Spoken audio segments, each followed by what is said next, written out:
We've got the latest information on Philip Mertens, the Kiwi pilot who's been held hostage in Indonesia's Papua province for 6 months. For that and everything else worth talking about, find and follow Newsable wherever you listen to podcasts.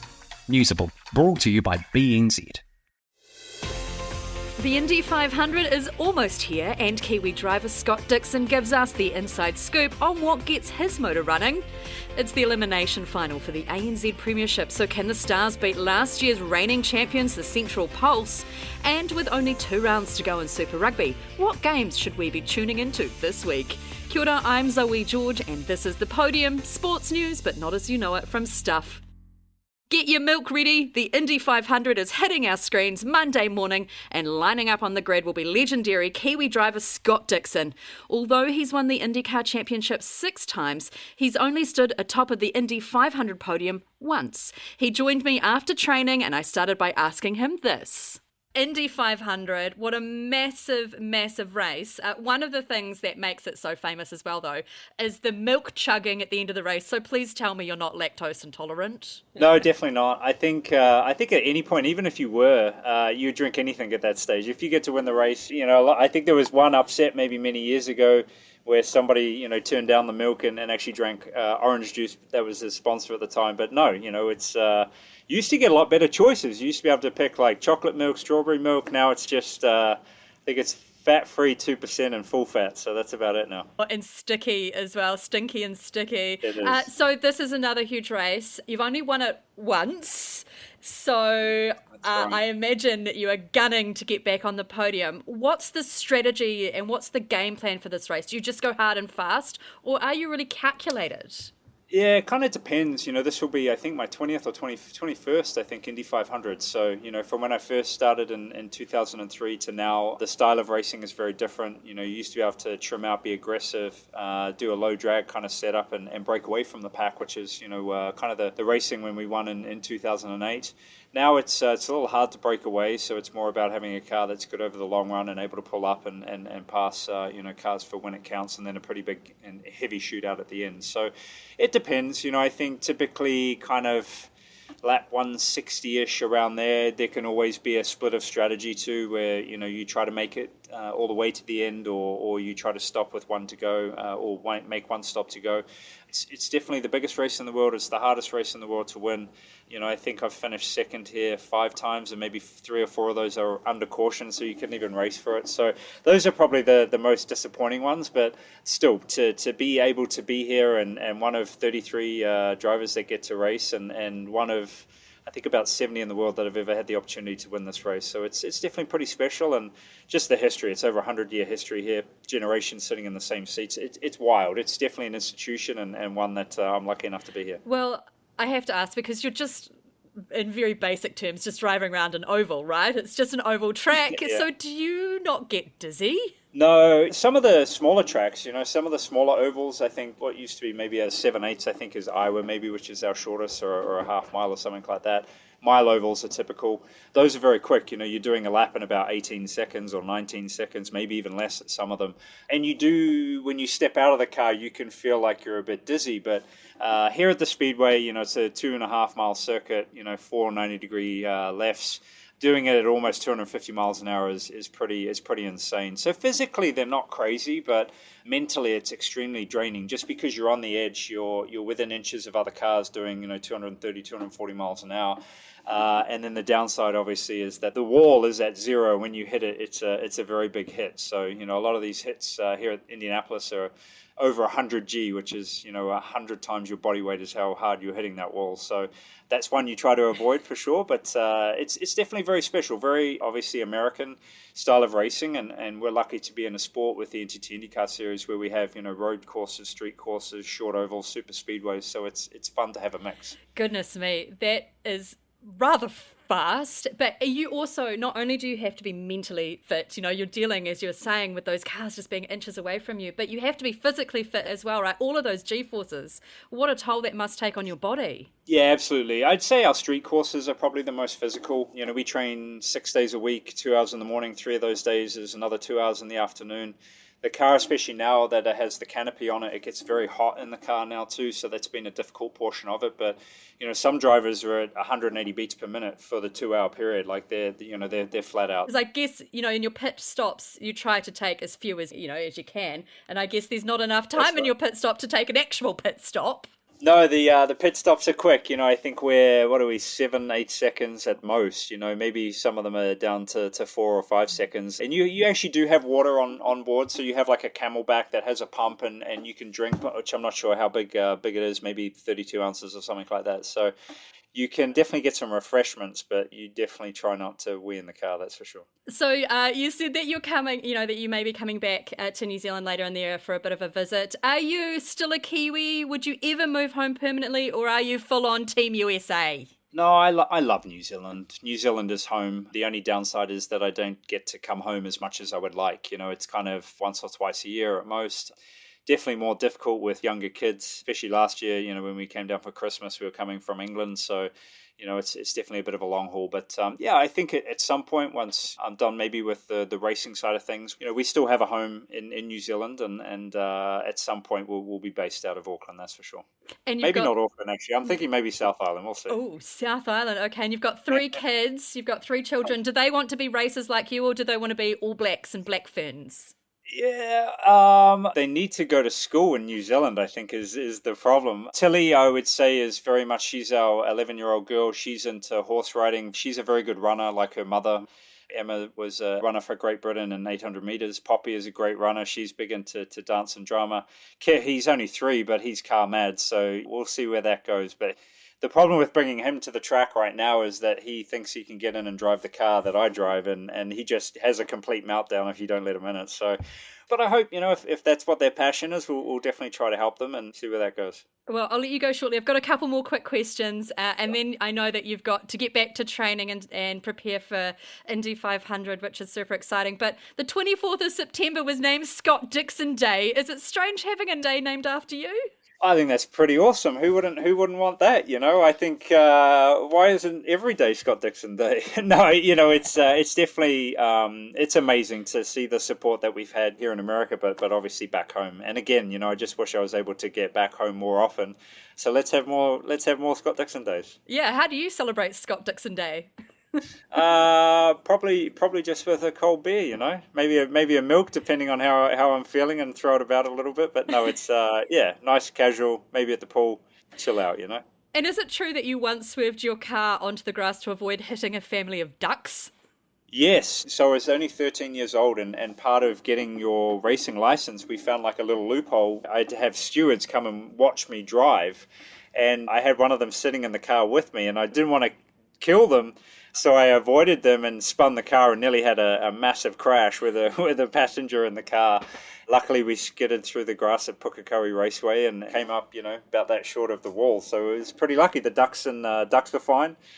The mum and the kids were all good, and we walked away and continued on with our day. So that was pretty sweet. What a story. Okay, Indy 500. I know you can do it. Do you think you can do it? Let's do it, of course. We're only here for one thing, and that's to be drinking the milk. So, we'll see here in about 2 weeks how that's going. Today was one of the first days, and it's been pretty special, I think, with just how fast all of our cars have been. But head down, hard work, and maybe a little bit of Kiwi luck, we can pull it off. Yeah, well, everyone's talking about you and Scott McLaughlin. It's the battle of the Scots. Forget about McLaughlin. I think he's from Australia anyway, isn't he? You listen to him, he sounds like he's from Aussie. Well, Scott Dixon, lovely having you on the show. Thank you so much. It was a pleasure. This weekend's ANZ Premiership Elimination Final is a replay of last year's final, but the Stars will be hoping for the result to go their way. They face defending champions, the Central Pulse in Porirua on Sunday, and the winner will head to Hamilton the following week to play top-of-the-table Mystics. If the Stars make it through, it will be the first all-Auckland final. Stars shooter Amorangi Malisala Waikato Maneopoto Hamoa is with us now. Kia ora, talofa. Kia ora. Tēnā koe, Zoe.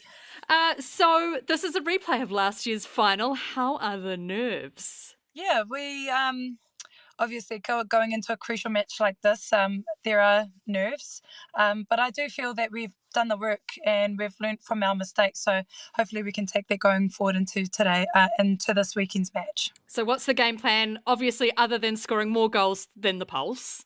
Yeah, game plan, don't want to give away too much. But I think for us, we know what we need to do, and possession is a key thing that we want to still keep building on leading into this game. We know that they do have the Pulse are an awesome side, so any opportunity we can try keep possession of the ball will be really key for us, and obviously for us shooters to put the goals away.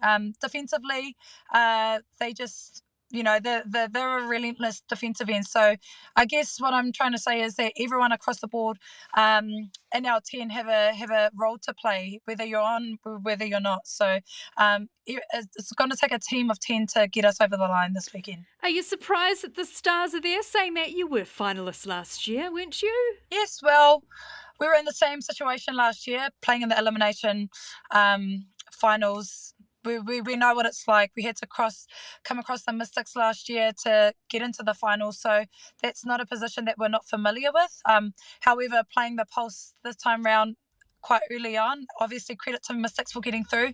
I think that we have done the work, and like I said earlier, we've learnt from our mistakes. So it's all about just playing our own game and not playing into the Pulse's game. Well, if you do make it through against the Pulse this weekend, and it's a Mystic Stars final next week, it will be the first ever time that it's an all Auckland final, which is kind of exciting. Yeah, it is exciting, but the only issue is that it's not in Auckland; it's in Hamilton. So, we've really got a good community around us, and we've got a lot of whānau who support us. So, I guess we just have to get through this first game first, and then we can worry about that game if we are lucky to get through. Yeah, speaking of whānau support, shout out to South Auckland, which is the home of the Stars. But you're not going to be in South Auckland, you're going to be in Porirua. But there's an incredibly strong Pacifica community there, so I imagine the Stars will be bouncing off those fans too. Yeah, absolutely. And we know that Mila has a strong background coming from Porirua, and it's a place that means a lot to her. That's where she grew up. So being able to play in an away game, but where she comes from, is also special, and it makes it special for us that we can play in front of her whānau as well. So yeah, the more supporters we get from Mila's family, which will probably take up half of that Te Rau Parahara Arena, the better. So really, really looking forward to playing down there. Well, hopefully you can put on a good show for the fans. I'm sure you will. All right, then, score prediction. What's it going to be? Well, I guess what you've seen in the ANZ season, the scores have changed. Like, just because you've beat one team previously, it doesn't mean that's necessarily going to be the case. So I don't really have any score predictions. I know that whoever wins, it's going to be a battle regardless whether you win or lose, because it's a crunch end of the season. Everyone's gunning for that grand final position. So I do feel like it might be a close game. The previous time we played the Pulse, it was there was only 2 points in it. So yeah, I'm hoping that it will be a close game. I'm sure it will. We might even go into extra time now. Wouldn't that be exciting? But slightly stressful for you. Yeah. We'll not go through that route again. We'll just stick to just win and then that's it. Well, best of luck for the elimination final that's happening Sunday in Porirua. It's going to be one heck of a game. Thank you. Go the Stars. It's the second to last round of Super Rugby, with the Highlanders playing the Reds, Moana Pacifica facing Drua. The Crusaders playing the Waratahs, the top of the table Chiefs face the highest ranked Aussie side, the Brumbies, and arguably the biggest clash of the weekend will be the Blues against the Hurricanes. Stuff sports journalist Rob Van Rooyen has been putting together his Super Rugby power rankings. Kia ora, Rob, what's the go? Well, yeah, Super Rugby's finally starting to heat up, it feels. There's been plenty of media about it, and it's been copping plenty of flack recently, but it is starting to heat up. And look, the Chiefs are definitely top dog, and they can steal that top seed with the win this weekend. And then you've sort of got a few other New Zealand teams. Crusaders are looking pretty ominously there in second. Highlanders still a chance. So yeah, as I say, things are starting to heat up. And was it a shock to see winless Moana Pacifica coach Aaron Major step down this week? Yeah, I mean, not a huge shock. It was still a slight one. I did think he would see out his 3 years, but when you look at the records, I mean, they haven't won a game yet this year. They've only won 2 in 2 seasons. Not a huge surprise. What happens next with Aaron will be interesting. I mean, he hasn't had great success anywhere. He struggled down at the Highlanders. Yeah, when he was an attack coach at the Crusaders before Scott Robertson was head coach here, and the Crusaders attack would really, to be fair, was quite ordinary under him. So, yeah, really nice guy, Aaron. He hasn't had great success anywhere he's gone, to be blunt. So, look, I'm not hugely surprised. And after next week, what does the competition look like? Because next week's the last sort of round robin, and will most of the New Zealand teams go through to the playoffs? Potentially. Like, the Highlanders are the one that we're unsure about in terms of the New Zealand-based franchises. I'm not counting Moana Pacifica there. The Highlanders, look, they essentially need to beat the Reds this weekend at home. Then they've got the Blues away next week. Win both of those, they should get in. They're in 9th at the moment. So interestingly, last year 4 wins was enough in this bizarre format to make the playoffs. They're probably going to need 6 this year.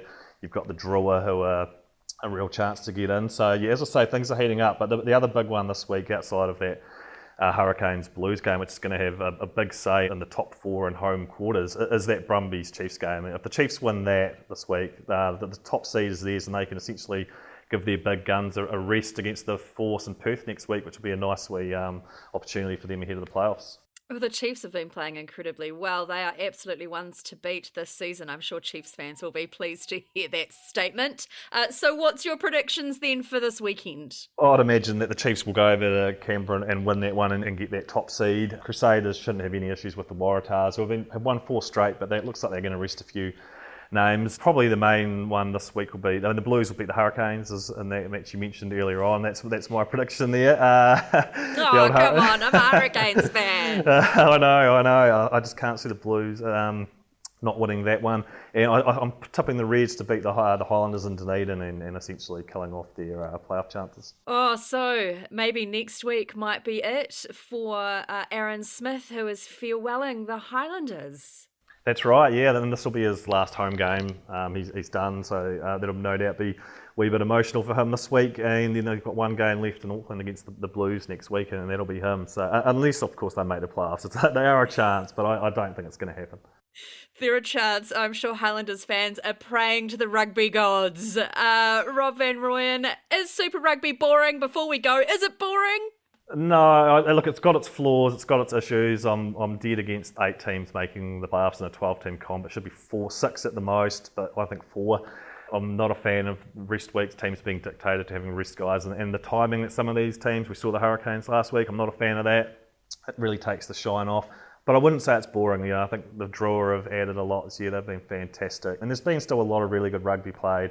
And it is only year 2 of this version of Super Rugby. And there is talk of changing that playoff format down the line, which will make a big difference. So not boring to me, no.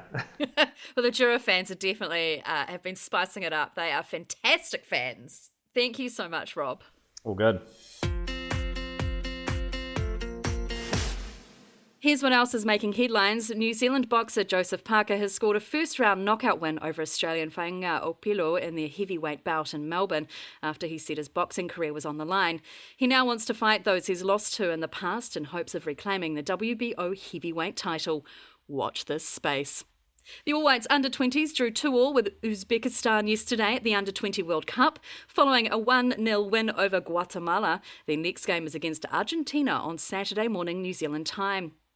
New Zealand rugby players have been part of new research by World Rugby presented overnight at their Players' Welfare Symposium using smart mouthguards to collect data about head knocks. This research will be used to help shape the game and ensure the welfare of the players.